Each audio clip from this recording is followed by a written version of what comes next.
Қарақалпақ жырлары. Қара қалпақстан, төсіңді емген, төл перзентіңдей ұлың ем. Сүйемін сені, сағыныш толы жүрекпен, сен жайлы толқып, тебіренген сәтте кеудемнен, күмбірлеп менің күй көшкен. Қазыналы өлкем, қазаққа болған құт мекен, сағынып жүрген ұлдарың мендей аз бекен. Сағынған сәтте кеудеме сыймай жүрегім, қыран боп ұшып, қанатым талып мен жетем. Өмірде өтер жұмыр жердегі қасқағым, сағынып жүрмін далаңның бозғыл жусанын. Тәржімасыз-ақ құйттайдан жаттап өскен біз, жырларын бердақ Абайдың. Әрқашан аңсап оралам саған, тартпасын мені қайтарап.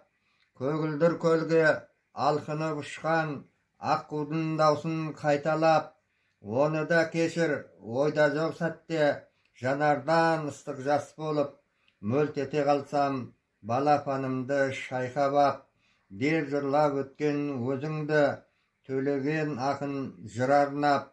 Киелі бесік кіндікті кесіп тербеткен, ұрпағың қанша өзіңде туып ер жеткен.